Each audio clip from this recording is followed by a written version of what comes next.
दोस्तों बचपन से हमने पढ़ा और सुना है कि धरती के 71% हिस्से पर पानी ही पानी मौजूद है और बाकी का 29% हम इंसानों के रहने लायक जमीन है। और हमने हमेशा ही स्पेस और ओशियंस को टटोलने में दिलचस्पी दिखाई है, लेकिन अफसोस ये है कि इतनी मेहनत के बाद भी हमने स्पेस का तो 15% हिस्सा एक्सप्लोर कर लिया, लेकिन समुद्र आज भी हमारे लिए पहेली बना हुआ है, क्योंकि आज तक हम समुद्र का महज 5% हिस्सा ही एक्सप्लोर कर पाए हैं। लेकिन क्यों? आखिर क्या है समुद्र में ऐसा और कितनी है इसकी गहराई जो हम आज भी इससे अनजान हैं? जानना चाहते हैं तो बिल्कुल फिक्र ना करें, क्योंकि बहुत सारी रिसर्च के बाद आज हम इस वीडियो में आपको समुद्री दुनिया की सारी जानकारी देने वाले हैं। बस आपको वीडियो के आखिरी तक हमारे साथ बने रहना है। दोस्तों, समुद्रों को खंगालना हमेशा से हमारे वैज्ञानिकों की जिज्ञासा का केंद्र रहा है, क्योंकि समुद्रों की गहराइयों में पानी का दबाव बहुत ज्यादा होता है और यहाँ बहुत ज्यादा ठंड और अंधेरा रहता है, जिसकी वजह से यहाँ जाना खतरे से खाली नहीं होता।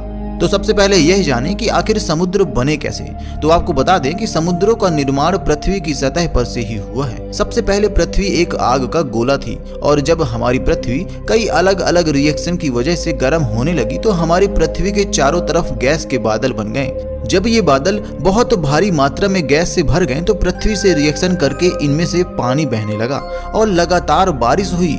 जब करोड़ों साल तक लगातार धरती पर बारिश होती रही तो ये धरती की सतह के भीतर सोख ली गई, और जब धरती पूरी तरह से ठंडी हो गई तो ये बारिश का पानी धरती के भीतर की सतह और धरती के ऊपरी सतह पर महासागर के रूप में भर गया, और आज पृथ्वी पर 96.5% पानी ही पानी है। और सबसे बड़े महासागर की बात करें तो विश्व का सबसे बड़ा महासागर प्रशांत महासागर है, जो पृथ्वी का 30% पानी अपने अंदर समाये हुए है।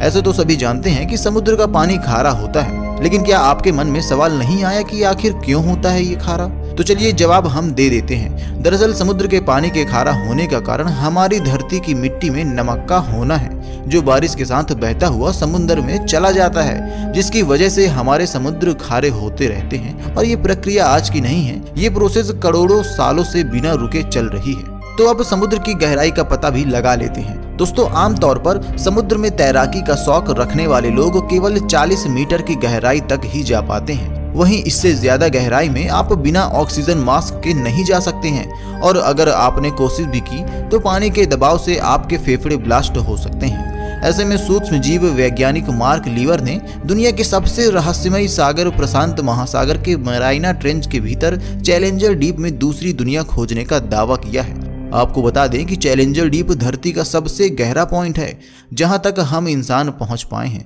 और इसकी गहराई लगभग 11,000 मीटर है, और इसी गहराई में जिंदा है जिंदगी।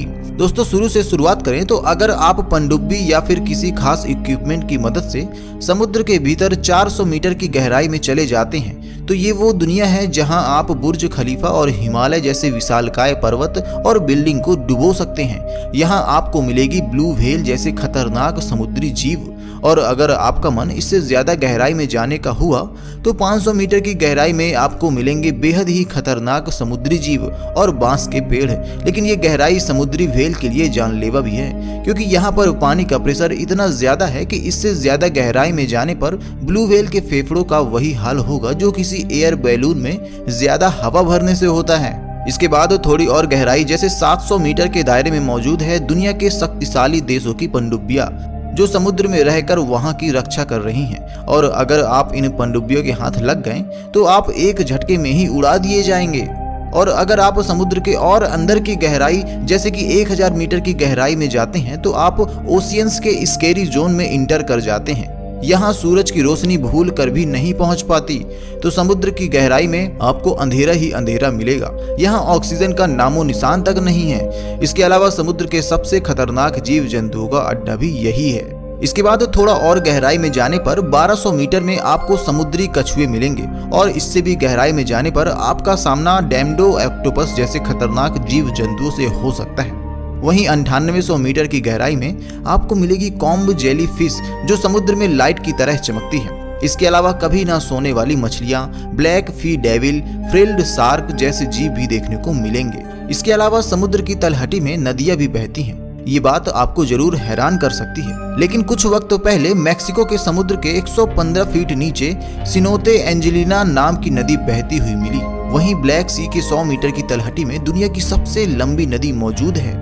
इसके अलावा दक्षिण अफ्रीका और ऑस्ट्रेलिया के तट पर भी वैज्ञानिकों को सी फॉरेस्ट होने के सबूत मिले हैं, जिनमें समुद्री जीव, समुद्री घास और बांस के पेड़ मौजूद हैं। दोस्तों, साइंटिस्ट मार्क ने समुद्र तल से 5500 मीटर गहराई को नापा और कामयाब हुए समुद्री चट्टानों का एक टुकड़ा लाने में। इस टुकड़े के डीएनए के परीक्षण के बाद वैज्ञानिकों ने कहा कि समुद्र के नीचे गहराई में न केवल खनिज लवण बल्कि कई सूक्ष्म जीव भी मिले हैं, जो ये बताते हैं कि समुद्र के अंदर जीवन मौजूद है, क्योंकि यहाँ सूरज की रोशनी के बिना भी ये जीव जिंदा रह रहे हैं। तो उम्मीद लगाई जा सकती है कि अगर हम समुद्र की और गहराइयों में जाते हैं तो हमें एक ऐसी दुनिया जरूर मिलेगी जहाँ कई प्रजातियां पनप रही हैं। लेकिन अफसोस ये है कि हम जितना एक्सप्लोर स्पेस को कर पाते हैं उतना समुद्र को नहीं कर पाते।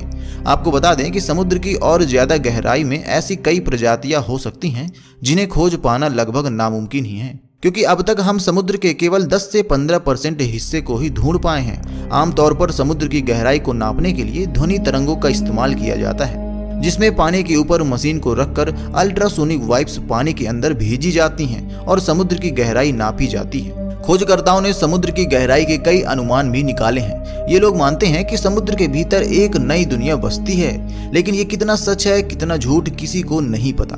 तो उम्मीद है कि आगे भी हमारे वैज्ञानिक समुद्र के इन रहस्यों से पर्दा हटाते रहेंगे। आप फिलहाल ये बताइए कि आपको आज का ये वीडियो कैसा लगा और चैनल को सब्सक्राइब करके शेयर जरूर कर दीजिएगा। मिलते हैं अगली वीडियो में। धन्यवाद।